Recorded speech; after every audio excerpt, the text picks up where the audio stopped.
La explosión no sonó como un cañonazo, sonó como si Dios partiera la tierra en dos.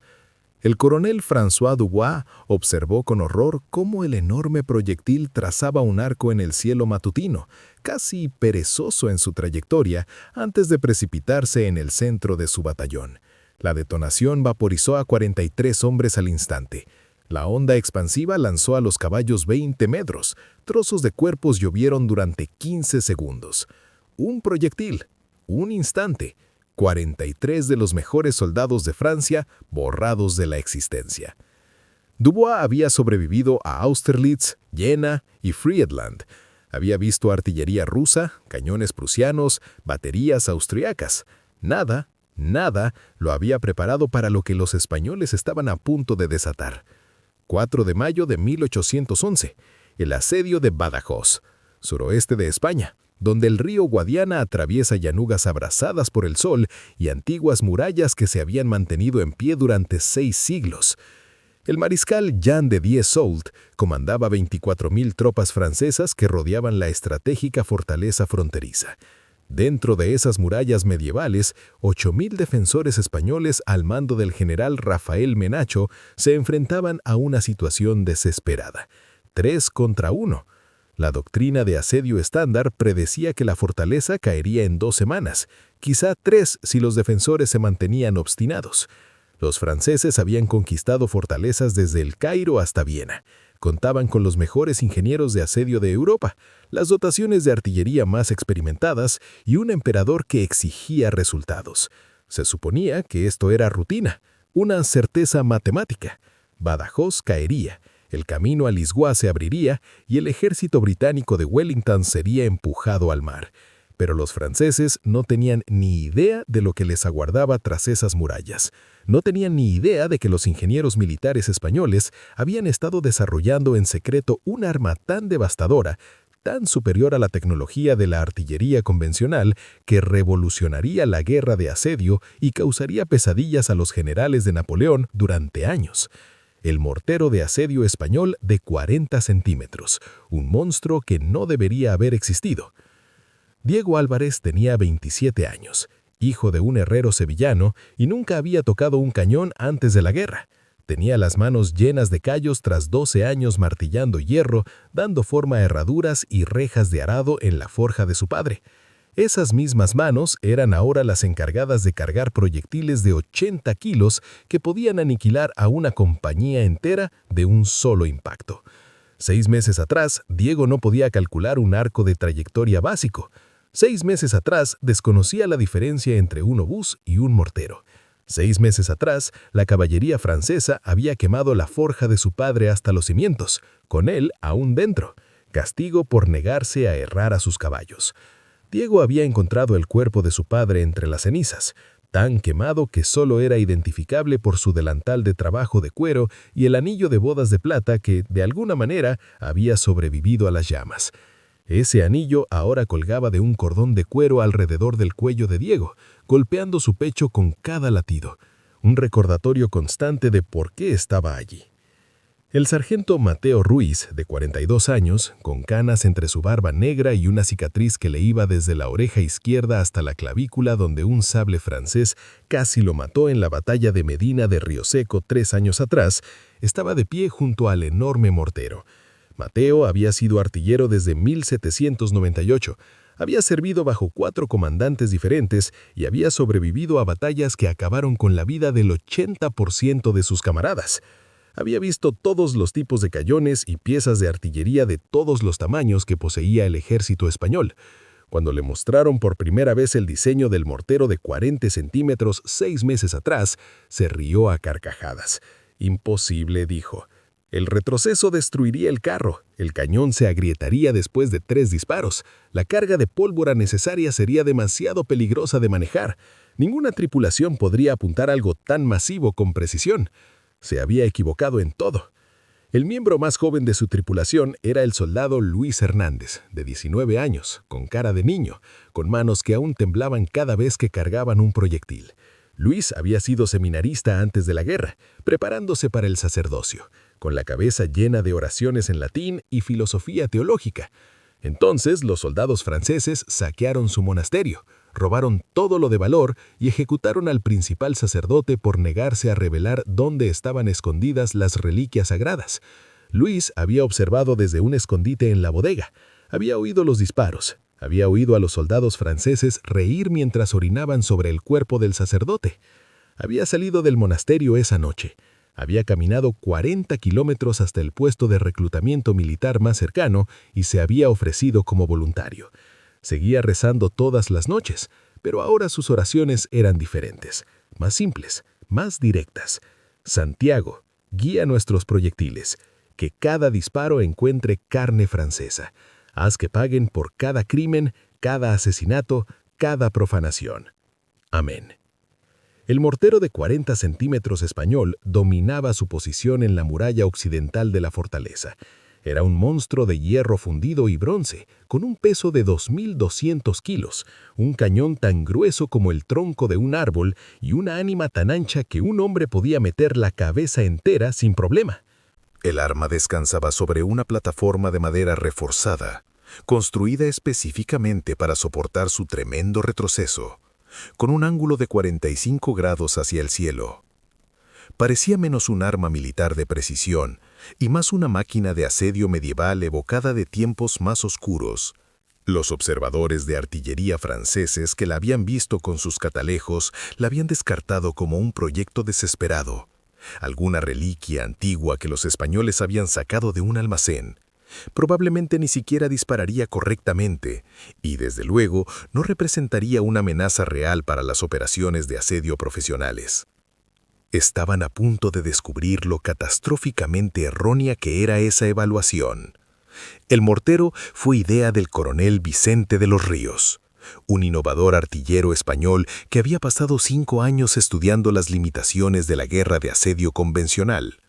Los cañones de asedio estándar disparaban en trayectorias relativamente planas, impactando contra las murallas de las fortalezas, intentando crear brechas mediante el impacto cinético. Eficaz, pero predecible. Los defensores podían reforzar las murallas, construir barreras internas y crear posiciones defensivas que minimizaran la efectividad de los cañones.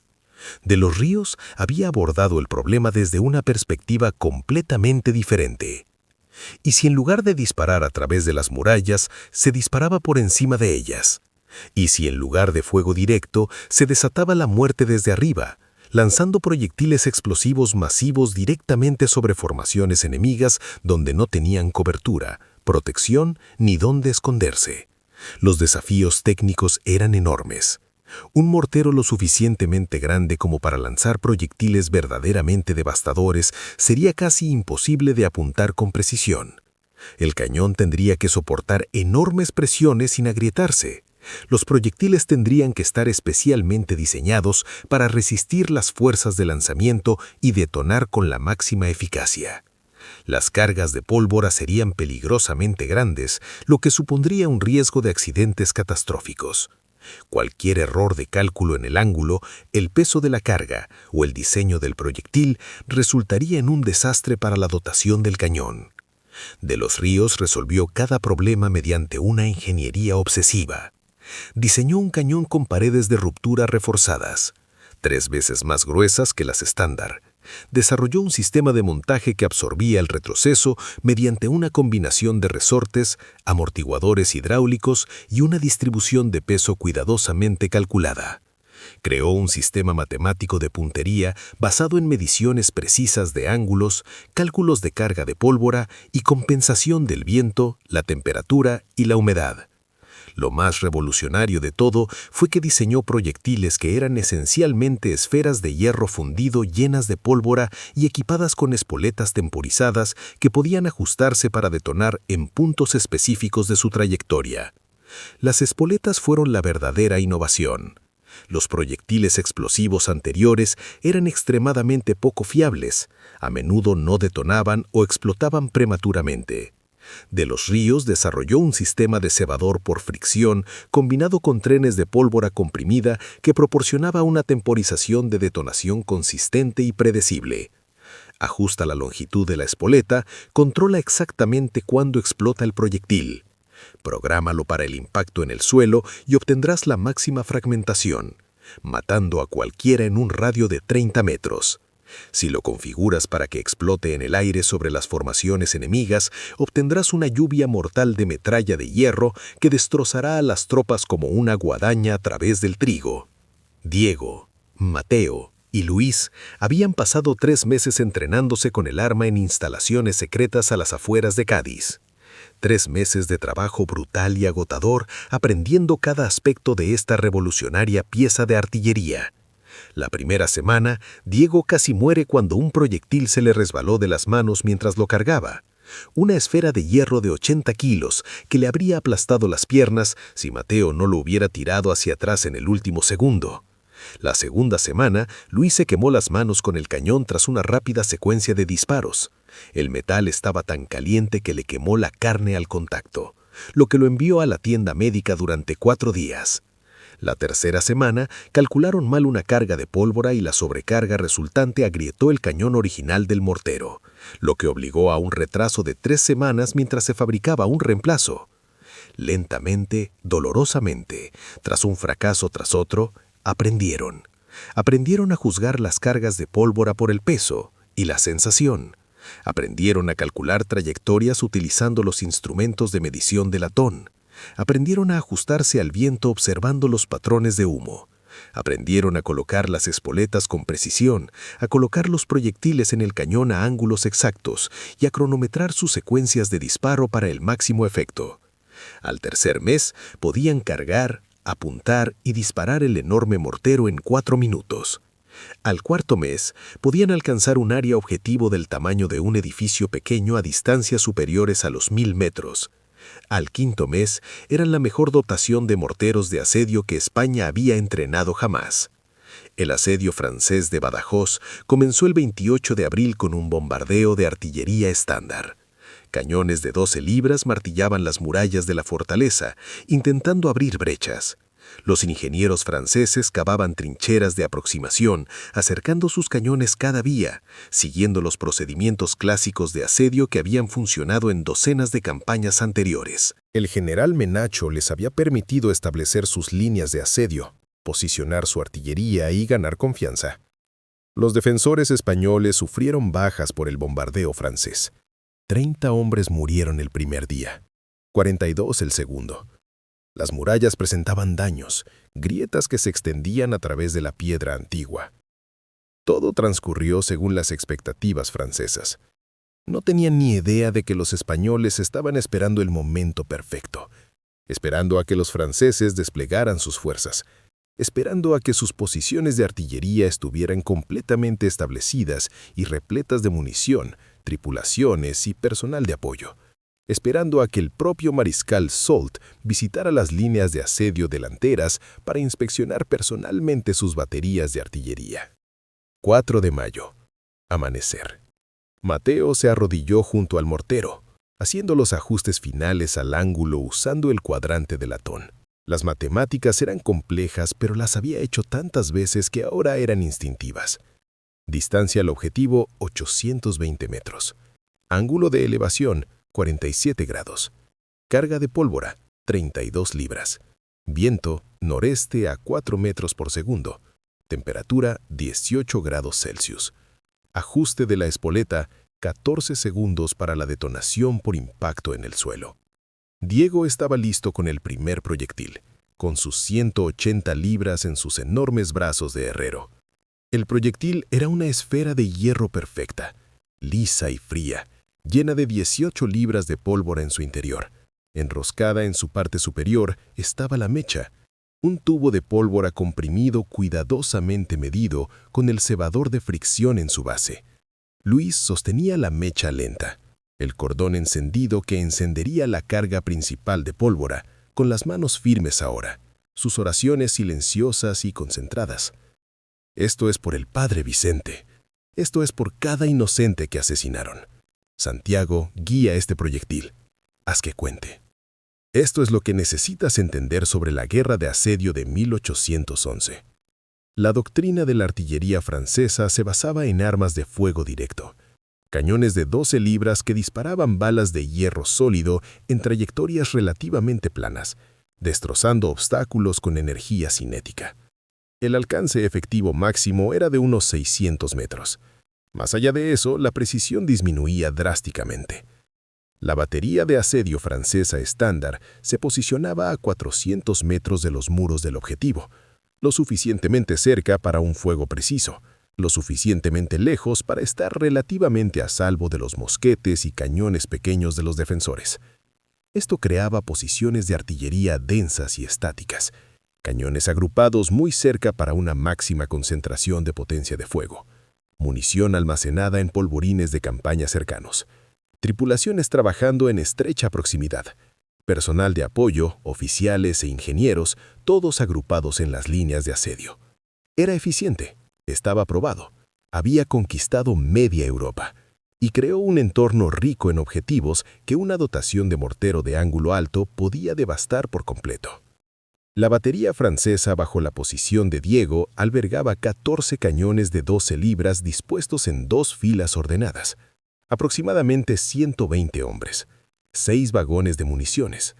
El mariscal Soult y sus oficiales de Estado Mayor observaban desde una tienda de mando situada para ofrecerles una visión clara de los resultados del bombardeo. Se sentían perfectamente seguros. Estaban a 500 metros de las murallas, mucho más allá del fuego de respuesta efectivo de los cañones estándar de la fortaleza. La antigua fortaleza española ya había absorbido días de bombardeo. Esto era rutina, aburrido, casi. Otro día de trabajo metódico de asedio agotando a los defensores desesperados. El coronel Dubois estaba cerca del tercer cañón, revisando los horarios de disparo, calculando cuántos días más de bombardeo se necesitarían para crear una brecha práctica. Había estimado 4 días más, tal vez 5, luego el asalto de infantería, luego la victoria, luego vino y celebración. No tenía ni idea de que le quedaban aproximadamente 90 segundos de vida. El general Menacho dio la señal. La bandera española arrió. La voz de Mateo resonó como un látigo en la muralla. ¡Carguen! Diego elevó el enorme proyectil hasta la boca del mortero, colocándolo cuidadosamente en el ángulo exacto que habían practicado miles de veces. El proyectil se deslizó por el cañón con un profundo chirrido metálico, asentándose en la cama de pólvora en la recámara. Luis avanzó con la mecha lenta, con la mano perfectamente firme ahora, todo el nerviosismo disipado por la concentración y propósito. Mateo hizo una última comprobación del ángulo. Viento constante, temperatura estable, objetivo fijo, todas las condiciones perfectas. ¡Fuego! Luis tocó la mecha lenta en el fulminante. El tren de pólvora se encendió con un siseo agudo. Durante un instante eterno pareció que nada ocurría. Entonces el mortero explotó. La explosión superó todo lo que el coronel Dubois había experimentado jamás. No fue el estruendo agudo de un mosquete, ni siquiera el potente estallido de los cañones estándar de los cañones. Fue un rugido profundo y tronador que parecía venir de la tierra misma. Una onda expansiva que hacía rechinar los dientes y comprimía los pulmones. Una enorme columna de humo blanco se elevó de la muralla fortaleza. Y entonces algo apareció en el cielo, algo que parecía demasiado grande para ser una bala de cañón. El proyectil se elevó en un arco pronunciado, dando tumbos lentamente, claramente visible a simple vista debido a su enorme tamaño. Alcanzó su cúspide, pareció flotar en el aire por un instante, y luego comenzó su descenso, cayendo, acelerando, haciéndose más grande, dirigiéndose directamente al centro de la batería de artillería francesa. Dubois tuvo quizás 2 segundos para comprender lo que estaba sucediendo. 2 segundos para darse cuenta del tamaño inimaginable de ese proyectil.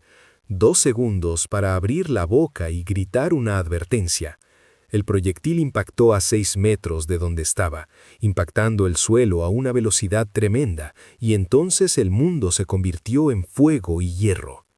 La explosión fue apocalíptica. 18 libras de pólvora, detonando en una esfera de hierro confinada, crearon una explosión que alteró físicamente el paisaje. El casquillo se fragmentó en cientos de fragmentos de hierro dentados, cada uno acelerado a una velocidad letal, extendiéndose hacia afuera en una esfera de muerte de 30 metros de diámetro. Los hombres simplemente se desvanecieron, ni muertos ni heridos, vaporizados, convertidos en niebla roja y fragmentos dispersos. La onda de presión por sí sola fue letal a menos de 10 metros, rompiendo órganos, colapsando pulmones, deteniendo corazones. Más allá de la zona de muerte inmediata, la metralla hizo su terrible trabajo. Fragmentos de hierro atravesaron la carne, destrozaron huesos, cercenaron extremidades. Un solo trozo de metralla alcanzó al coronel Dubois en el pecho, un trozo de hierro dentado del tamaño del puño de un niño que viajaba a 300 metros por segundo. Le atravesó la caja torácica, le destrozó el corazón y el pulmón izquierdo y salió por la columna vertebral. Estaba muerto antes de que su cuerpo cayera al suelo. Los vagones de municiones se incendiaron. 6 vagones que transportaban miles de libras de pólvora y cientos de vanas de cañón. El primer vagón detonó 8 segundos después del impacto inicial del proyectil, creando una explosión secundaria que mató a todos en un radio de 20 metros. Los demás vagones estallaron en secuencia. Boom, boom, boom, boom. Cada explosión se sumaba a la carnicería. Cada onda expansiva derribaba a los hombres que de alguna manera habían sobrevivido a la primera detonación. Los caballos relinchaban, con sus arneses en llamas, corriendo a ciegas, pisoteando a los soldados heridos. Los cañones brillaban al rojo vivo por los incendios cercanos. La tienda de mando donde el mariscal Soult había estado de pie 5 minutos antes estaba hecha trizas en lona en llamas. Soult sobrevivió solo porque había caminado hacia adelante para ver más de cerca los muros de la fortaleza, lo que lo colocaba apenas fuera de la zona de muerte principal. Diego ya tenía listo el segundo proyectil. Mateo había recalculado, ajustándolo para el nuevo objetivo, una batería francesa secundaria a 200 metros al norte del primero. Carga de pólvora ajustada, ángulo ajustado, espoleta fijada a 13,5 segundos. Carguen. ¡Fuego! El segundo proyectil retumbó 90 segundos después del primero. Este describió un arco aún más alto, una curva parabólica perfecta cayendo hacia las reservas de infantería francesa que se habían posicionado detrás de la artillería para protegerse. Observaron el proyectil descender con horror paralizado. Estos hombres que se habían enfrentado a soldados enemigos en docenas de batallas, que habían cargado contra el fuego de los mosquetes sin pestañear. Esto era diferente. Era la muerte cayendo del cielo, imparable, inevitable. Se dispersaron, corriendo, pero el radio de acción era demasiado grande, sus reacciones demasiado lentas. El proyectil aterrizó en el centro de su formación. La detonación mató a 38 hombres al instante, hirió a otros 72, muchos de ellos con heridas incapacitantes que resultarían fatales en los días venideros. Un proyectil, 110 bajas. Esta es la versión de 1811 de una startup tecnológica que revolucionó toda una industria. El ejército francés había dedicado siglos a perfeccionar la guerra de asedio, desarrollando tácticas y armas que lo convirtieron en la fuerza dominante en Europa. Contaban con las mejores fundiciones de artillería, los artilleros más experimentados y las academias militares más completas que enseñaban la ciencia del asedio. Y entonces llegaron los españoles con un arma que nadie había anticipado, un salto tecnológico que hizo que las tácticas de asedio convencionales fueran catastróficamente vulnerables. Era la guerra asimétrica en su máxima expresión. Los franceses no podían devolver el fuego con eficacia porque sus cañones de fuego directo no alcanzaban las altas murallas donde se ubicaban los morteros. No podían asaltar la fortaleza rápidamente porque los procedimientos de asedio adecuados requerían días de preparación. No podían retirarse porque eso significaría admitir la derrota, abandonar objetivos estratégicos y enfrentarse a la furia de Napoleón. Estaban atascados, comprometidos y siendo sistemáticamente destruidos por un arma contra la que no tenían contraataque. Diego, Mateo y Luis se adaptaron a un ritmo. Cada 4 minutos otro proyectil, cada uno calculado, apuntado y disparado con precisión quirúrgica. Tercer proyectil, Posición de ingenieros franceses. 17 ingenieros muertos, incluido el ingeniero jefe de asedio que había diseñado toda su operación de aproximación. Su reemplazo pasaría 3 días en tratar de averiguar cómo proceder sin los planos detallados que ardían en los incendios. Cuarto proyectil, depósito de suministros. 4 vagones de comida, munición y suministros médicos destruidos. El fuego resultante se extendió a las tiendas cercanas, sembrando el caos en las zonas de retaguardia. Quinto proyectil, posición de caballería de reserva. Los caballos entraron en pánico, rompieron sus ataduras, embistieron las líneas francesas, causando docenas de bajas adicionales y una gran confusión. Sexto proyectil, batería de artillería secundaria. 2 cañones destruidos, tripulaciones dispersas, depósitos de munición detonados. Al mediodía, la operación de asedio francesa prácticamente se había derrumbado. Las líneas de asedio cuidadosamente organizadas del mariscal Soult eran ruinas ardientes. Sus baterías de artillería estaban diezmadas, su infantería estaba desmoralizada, estremeciéndose ante cada estruendo lejano proveniente de las murallas de la fortaleza, consciente de que otro proyectil masivo podría caer sobre ellos en cualquier momento. Sus ingenieros estaban muertos o eran ineficaces. Su estructura de mando estaba en ruinas. Mientras tanto, a 3 kilómetros de distancia, los franceses no tenían ni idea de qué los estaba golpeando. Los supervivientes reportaron enormes proyectiles explosivos cayendo del cielo, pero las descripciones parecían exageradas, imposibles. Proyectiles de ese tamaño no deberían existir. Los morteros capaces de disparar a esas distancias con tanta precisión estaban fuera del alcance de la tecnología militar actual. Los informes iniciales sugerían que los españoles habían adquirido de alguna manera cañones de asedio rusos experimentales o que la artillería naval británica había sido transportada secretamente tierra adentro e instalada en la fortaleza. El hecho de que España hubiera desarrollado de forma independiente una tecnología revolucionaria de morteros de asedio simplemente no encajaba con las suposiciones militares francesas. Habían pasado años luchando contra las fuerzas españolas, derrotándolas constantemente, considerándolas tecnológicamente inferiores, tácticamente incompetentes, apenas dignas de una consideración militar seria. Esta disonancia cognitiva, esta certeza absoluta de que España no podía innovar más allá de las capacidades francesas, les costó caro.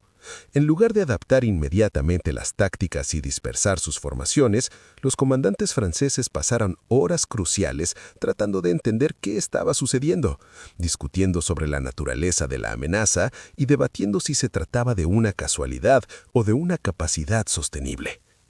3 días después del asedio, la tripulación de Diego había disparado 47 proyectiles.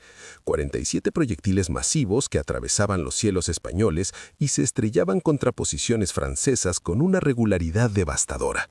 Habían destruido 8 baterías de artillería, mataron a unos 380 soldados franceses, hirieron a otros 600, destruyeron depósitos de suministros, puestos de mando, obras de ingeniería y concentraciones de tropas. El ejército francés no había sufrido bajas como esta en un asedio desde el desastroso asedio de Acre en 1799. El hombro de Mateo era un montón de moretones por el retroceso del mortero, incluso con los sistemas de amortiguación. Las manos de Diego sangraban por quemaduras de cuerda y astillos de metal. Luis había perdido la audición en el oído derecho por las constantes explosiones. Estaban exhaustos, operando con 3 horas de sueño al día, viviendo a base de galletas duras y vino, cuerpos forzados mucho más allá de los límites normales. Pero siguieron disparando. Cada proyectil era otro soldado francés que no quemaría pueblos españoles. Cada explosión fue una venganza por cada civil asesinado, cada ciudad arrasada, cada atrocidad cometida. Basta. Diego, Mateo, Luis. Olvidarán estos nombres en 5 minutos. Pero si no le dan a me gusta, no se suscriban, el algoritmo de YouTube también lo olvidará. Decidirá que esta historia no vale la pena mostrarla a otros. Tú decides. Mantén vivos a estos héroes olvidados o déjalos desaparecer para siempre. Un me gusta equivale a un saludo a los guerreros que la historia olvidó. Suscríbete para no perderte nunca estas historias enterradas. Comenta, saluda si crees que merecen ser recordados. Estos hombres sangraron durante 87 días defendiendo Badajoz. Puedes tocar una pantalla 3 veces, si no, no eres digno de escuchar el resto de su historia. Los franceses intentaron varias contramedidas. Dispersaron sus posiciones de artillería, extendiendo los cañones sobre áreas más amplias para minimizar el daño de los proyectiles individuales. La tripulación de Diego se adaptó, apuntando a grupos, lo que forzó una dispersión aún mayor que disminuyó la efectividad de los disparos franceses. Intentaron operaciones nocturnas, trasladando suministros y posicionando tropas en la oscuridad. Los morteros españoles dispararon proyectiles de iluminación, proyectiles modificados que estallaban en el aire liberando magnesio ardiente que iluminaba el campo de batalla nocturno como la luz del día. Los soldados franceses los llamaban linternas del diablo y los temían hasta más que a los proyectiles explosivos. Intentaron fuego de contrabatería, intentando destruir los morteros mediante un bombardeo concentrado de las murallas, pero los morteros estaban situados tras gruesos muros de piedra con protección superior reforzada. Los franceses desperdiciaron miles de disparos sin lograr nada, exponiendo sus propias posiciones a un fuego de respuesta devastador. Incluso intentaron un asalto nocturno desesperado, enviando una fuerza de ataque de 500 hombres para escalar las murallas y capturar las posiciones de los morteros. Los defensores españoles detectaron la aproximación y los morteros dispararon proyectiles de explosión aérea programados para explotar a 20 metros del suelo. Las explosiones aéreas fueron una pesadilla. Los proyectiles detonaban en el aire lanzando fragmentos de hierro al rojo vivo de arriba a abajo en un patrón cónico. Los hombres no tenían dónde esconderse, ninguna cobertura que los protegiera de la muerte que caía desde arriba.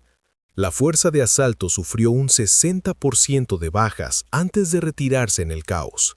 Nunca intentaron otro asalto directo contra las posiciones de mortero. 19 de mayo, 15 días después del asedio.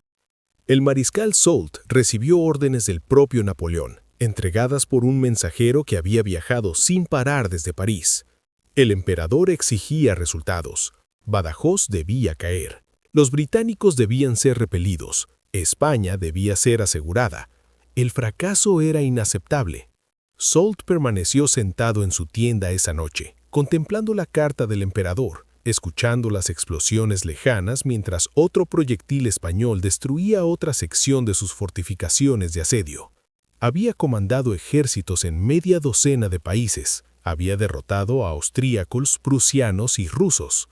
Era uno de los mariscales de mayor confianza de Napoleón, un genio militar por derecho propio, y estaba siendo sistemáticamente desmantelado por una guarnición de defensores españoles que usaban un arma que aún no entendía del todo. A la mañana siguiente ordenó un asalto general, no porque pensara que tendría éxito, sino porque continuar el asedio estaba resultando más costoso que un ataque frontal, y al menos el asalto sería rápido. 5.000 infantes franceses, apoyados por la artillería restante, asaltarían las murallas de la fortaleza. O bien abrirían paso y tomarían Badajoz, o serían masacrados en el intento. De cualquier manera, este estancamiento llegaría a su fin. El general Menacho recibió información sobre el asalto planeado de las guerrillas españolas que operaban tras las líneas francesas. Tenía 3 días para prepararse. 3 días para convertir la fortaleza en un campo de batalla. La dotación de morteros de Diego estaba exhausta, apenas funcional. Mateo había desarrollado una tos persistente por la inhalación de humo de pólvora. Las manos de Diego estaban tan dañadas que apenas podía agarrar los proyectiles. Luis operaba a pura fuerza de voluntad con su cuerpo al límite. Menacho les ordenó descansar. 48 horas de descanso absoluto, raciones completas, tratamiento médico. Necesitarían estar al máximo rendimiento para lo que se avecinaba. El plan del general era brutalmente simple. Que vinieran los franceses, que se comprometieran al asalto, que concentraran a su infantería al pie de las murallas, compactas para una máxima eficiencia de asalto, y luego desataran todos los morteros de la fortaleza simultáneamente, convirtiendo el campo de asalto en un apocalipsis de fuego y hierro. Badajoz contaba con 4 de los enormes morteros de 40 centímetros posicionados en cada punto cardinal de la fortaleza. 4 tripulaciones distintas, todas entrenadas según el estándar de Diego, equipadas con docenas de soluciones de disparo precalculadas para cada posible zona objetivo alrededor de la fortaleza. El asalto francés se encontraría con la descarga de artillería planificada más devastadora de la historia militar europea. 22 de mayo, 5:47 am. El amanecer comenzaba a iluminar el horizonte oriental. Las columnas de asalto franceses se formaron en la oscuridad previa al amanecer, 5.000 hombres dispuestos en formaciones densas, con escaleras y equipo de asedio distribuidos y los oficiales dando las últimas instrucciones. La doctrina de asalto estándar: avanzar rápidamente al amparo del bombardeo de artillería, alcanzar las murallas antes de que los defensores puedan responder eficazmente, escalar las fortificaciones y abrumar a los defensores mediante la superioridad numérica. Había funcionado en docenas de asedios anteriores. La teoría era sólida, la ejecución fue profesional. No tenían forma de saber que estaban a punto de experimentar la masacre más desproporcionada de toda la Guerra de la Independencia. La artillería francesa abrió fuego a las 5:52 am, bombardeando las murallas de la fortaleza para reprimir a los defensores. La infantería inició su avance a las 5:55 am, avanzando en columnas disciplinadas, con los tambores marcando el ritmo y los oficiales gritando palabras de aliento. Recorrieron los primeros 400 metros sin incidentes, luego 500 metros, luego 600 metros. Algunos veteranos comenzaron a preguntarse por qué la fortaleza estaba tan silenciosa. ¿Dónde estaban los mosquetes españoles? ¿Dónde estaba el fuego de respuesta? ¿Se habían roto finalmente los defensores? ¿Había realmente funcionado el asedio? Estaban a 200 metros de las murallas, a punto de lanzar cargas de asalto cuando el general Menacho arrió la bandera. Las 4 tripulaciones de mortero dispararon simultáneamente. 4 enormes proyectiles se elevaron al cielo con trayectorias cuidadosamente calculadas para crear zonas de ataque superpuestas. Los proyectiles describieron un arco hacia arriba, alcanzaron su punto máximo y comenzaron su terrible descenso. Las columnas de infantería francesa no tenían a dónde ir. Estaban comprometidas al asalto, apiñadas en formaciones compactas, cargando con escaleras y equipo que las ralentizaban. Solo pudieron observar cómo 4 esferas de hierro caían hacia ellos como el juicio de un dios enojado. El primer proyectil impactó en el centro de la columna de cabeza. La explosión mató 47 hombres y hirió a 93. El segundo proyectil impactó 30 metros a la izquierda, 32 muertos, 61 heridos. El tercer proyectil se pasó ligeramente de la línea, impactando en la formación de reserva, 28 muertos, 55 heridos. El cuarto proyectil tenía una espuela ligeramente más larga y detonó a 10 metros de altura en una explosión aérea que hizo llover metralla en un radio de 50 metros.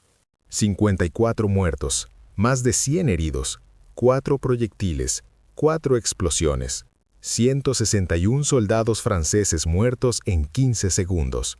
Y esto fue solo la primera descarga. Los morteros ya estaban recargando. 4 minutos después, 4 proyectiles más, luego 4 más, luego 4 más. El asalto francés se sumió en el caos. Los hombres rompieron la formación, corriendo en todas direcciones, intentando escapar de la zona de aniquilación. Los oficiales gritaban órdenes que nadie seguía. Los soldados heridos se arrastraban por el suelo dejando rastros de sangre. El asalto organizado se convirtió en una derrota aterrorizada. En 30 minutos, los morteros españoles dispararon 23 proyectiles contra las formaciones de asalto. Los franceses sufrieron más de 800 bajas. 800 hombres murieron o resultaron heridos sin que ningún soldado español entrara en combate directo. Ni descargas de mosquete, ni cañonazos. Solo matemáticas, ingeniería y hierro imparable cayendo del cielo. El mariscal Soult observaba el desastre a través de su telescopio, pálido, aferrando el instrumento de viento con tanta fuerza que los nudillos se le pusieron blancos. Había visto campos de batalla por toda Europa. Había comandado la victoria y sobrevivido a las derrotas. Nunca había visto nada igual. Esto no era guerra, esto era exterminio. Era un dominio tecnológico tan completo que invalidaba las tácticas tradicionales. Ordenó la retirada. La infantería superviviente se retiró bajo el fuego continuo de mortero, arrastrando a sus camaradas heridos, abandonando el equipo con la moral destrozada. El asedio de Badajoz había terminado, no porque los franceses no pudieran, en teoría, tomar la fortaleza, sino porque el coste se había vuelto absolutamente inaceptable. Continuar requeriría sacrificar a miles de soldados más por armas que no podían contrarrestar. Los objetivos estratégicos de Napoleón en España simplemente no merecían ese precio. Soult retiró sus fuerzas el 23 de mayo, dejando atrás el equipo dañado, los muertos enterrados apresuradamente y los heridos que no pudieron ser transportados de forma segura. Fue la primera vez en toda la Guerra de la Independencia que un importante asedio francés fue completamente abandonado debido a la superioridad de la artillería defensora. Las bajas lo decían todo. Las fuerzas francesas sufrieron aproximadamente 1.340 muertos y 2.100 heridos durante el asedio de 20 días. Los defensores españoles sufrieron 290 muertos y 580 heridos, una tasa de bajas superior a 3-1 a favor de los defensores. En la guerra de asedio, esto era casi inaudito. Los atacantes solían sufrir más bajas, pero los defensores en una fortaleza rodeada solían sufrir pérdidas proporcionalmente similares. Los morteros de 40 centímetros habían revolucionado por completo las matemáticas del combate de asedio. Una semana después del final del asedio, Diego se desplomó. El agotamiento físico y mental, combinado con heridas sin tratar y desnutrición, paralizaron su cuerpo. Pasó 3 semanas en el hospital de la fortaleza, recuperando y perdiendo la conciencia, con sueños llenos de proyectiles en arco y soldados franceses gritando. Cuando finalmente se recuperó lo suficiente como para caminar, el general Menacho visitó personalmente su lecho y lo ascendió a sargento. El general estrechó las manos heridas de Diego, lo miró a los ojos y le dijo algo que Diego recordaría el resto de su vida. Tú y tus hermanos salvaron esta fortaleza. Salvaron cientos, quizá miles de vidas españolas.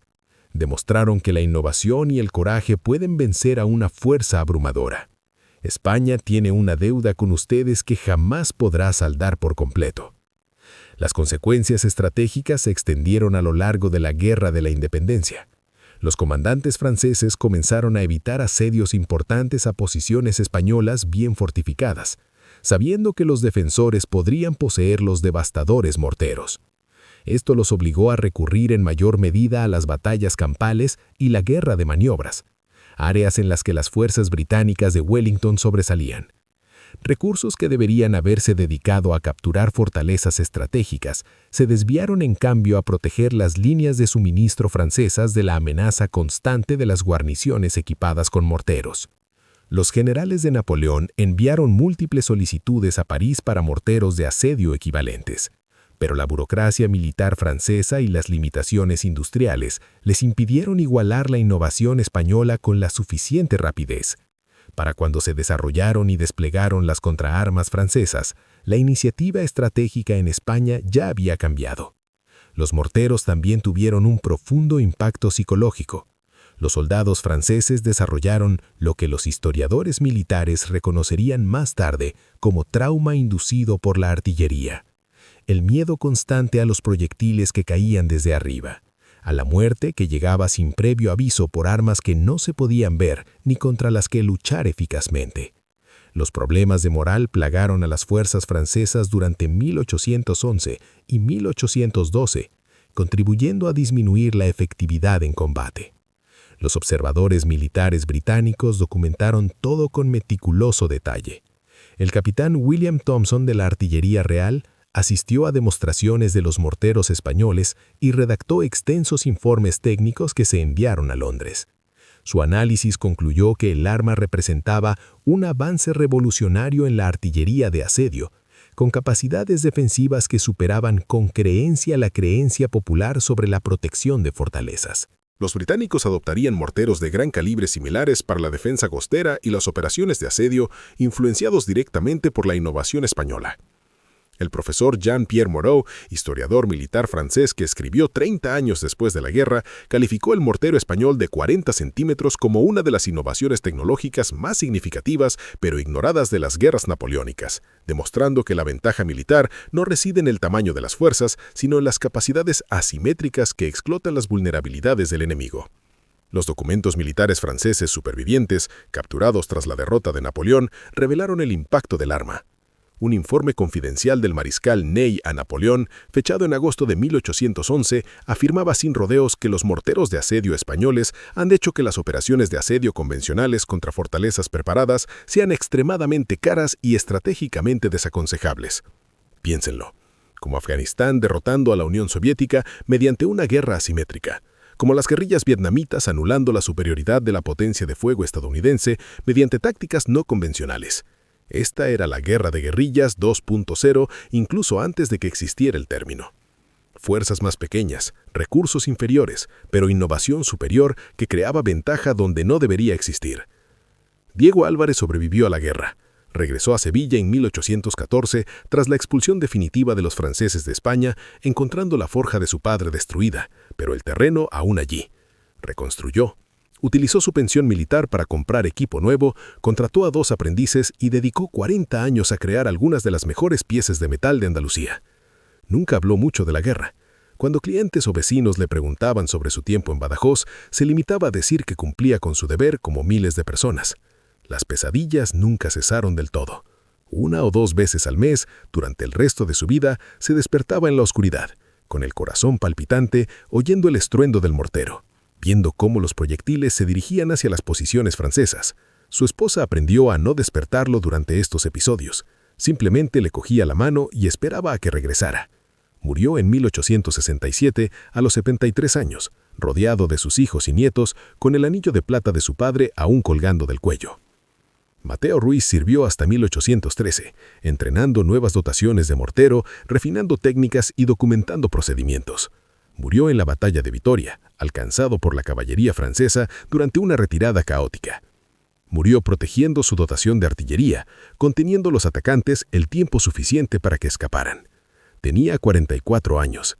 Encontraron su cuerpo con 17 heridas de sable, rodeado de 4 soldados de caballería franceses. El Luis Hernández sobrevivió a la guerra, pero no a la paz. El trauma de la posguerra, lo que ahora conocemos como TPT, lo consumió. Intentó volver a la vida religiosa, pero no pudo reconciliar lo que había hecho durante la guerra con su fe. Se quitó la vida en 1816 con tan solo 24 años. Su nota de suicidio, conservada en los registros eclesiásticos, contenía una frase repetida, escrita una y otra vez. Hice lo que tenía que hacerse, pero no puedo vivir con lo que me convertí. Los morteros de asedio de 40 centímetros permanecieron en servicio militar español hasta la década de 1840. A medida que la artillería estriada y la tecnología de proyectiles explosivos avanzaban, se fueron quedando obsoletos. El último disparo conocido de uno de los morteros Badajoz originales ocurrió en 1851 durante una demostración de entrenamiento. El cañón se agrietó durante el disparo y el cañón finalmente sucumbió a décadas de tensión y cientos de disparos. Fue retirado ceremonialmente y colocado en el Museo del Ejército Español en Madrid, donde permanece en exhibición hoy. El coronel Vicente de los Ríos, el innovador que diseñó el sistema, recibió reconocimiento oficial y honores militares, pero murió relativamente desconocido fuera de círculos militares. Continuó desarrollando mejoras en la artillería hasta su muerte en 1834 a los 77 años. Los ingenieros balísticos modernos que han estudiado sus diseños los consideran notablemente avanzados para la época, demostrando principios que no se generalizarían hasta 30 años después. Este asedio terminó, pero la historia de Diego no. Lo que sucedió 3 años después, cuando las fuerzas francesas regresaron a Badajoz con contraarmas experimentales, conmocionó incluso a Wellington. Lo revelaré en el próximo video, pero solo los suscriptores reciben la notificación. Comenta segunda parte si quieres la historia completa. Si llegamos a los 1000 comentarios, la subiré la semana que viene. Demuestra que no eres solo un espectador. Forma parte de esta comunidad de guerreros de la historia. Suscríbete ahora. El imperio creía que las murallas te hacían vulnerable. España demostró que las murallas equipadas con las armas adecuadas te hacían invencible. Un mortero. Un proyectil a la vez. Especificaciones del mortero de asedio español de 16 pulgadas. Diámetro del orificio, 16 pulgadas, 406 milímetros. Peso de la carcasa, 180 libras, 82 kilos. Carga útil explosiva, 18 libras de pólvora por proyectil. Alcance máximo, 1200 metros. Tiempo de recarga, 4 minutos. Tripulación entrenada. Radio de muerte, 30 metros. Explosión en la tierra. 50 metros. Explosión en el aire. Tamaño de la tripulación, 3 a 5 personas. Estadísticas de la batalla de Badajoz. Duración, 20 días, del 4 al 23 de mayo de 1811. Efectivo, 24.000 defensores franceses contra 8.000 españoles. Bajas francesas, 1.340 muertos, 2.100 heridos, 3.440 en total. Tasa de bajas, 3.96 a 1 a favor de los defensores. Proyectiles disparados, más de 187 proyectiles de mortero documentados. Muertes estimadas por proyectil, 1.8 a 3.2 soldados franceses. Fecha del retiro francés, 23 de mayo de 1811. Primer asedio importante abandonado. Impacto estratégico. Asedios franceses abandonados. 3 fortalezas importantes, 1811-1812. Reasignación de tropas. Napoleón se vio obligado a enviar más de 15.000 tropas para proteger las operaciones de asedio. Adopción de tecnología. Los británicos adoptaron morteros similares en 1813. Impacto en la moral. Casos documentados de soldados franceses que se negaron a cumplir misiones de asedio. Vida útil. Los morteros españoles de 16 pulgadas permanecieron activos hasta 1851, 40 años. 1.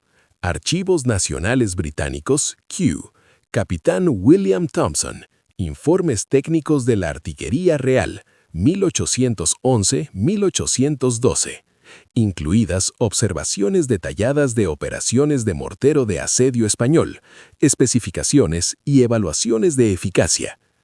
2. Archivo General Militar de Madrid, documentos de ingeniería militar española, especificaciones de diseño del coronel Vicente de los Ríos para morteros de 16 pulgadas, registros de producción y análisis del rendimiento en el campo de batalla de la guarnición de Badajoz. 3. Archivos militares franceses Vincennes, correspondencia del mariscal Soult e informes posteriores a las operaciones de asedio de Badajoz, incluidas cifras de bajas, evaluaciones tácticas y evaluaciones confidenciales de las capacidades de la artillería española. 4. Oman Sir Charles, Historia de la Guerra Peninsular, volumen 4, 1902-1930. Análisis exhaustivo de operaciones de asedio en España, 1811-1812, incluido examen de innovaciones artillerías españolas e impacto estratégico en operaciones francesas. 5.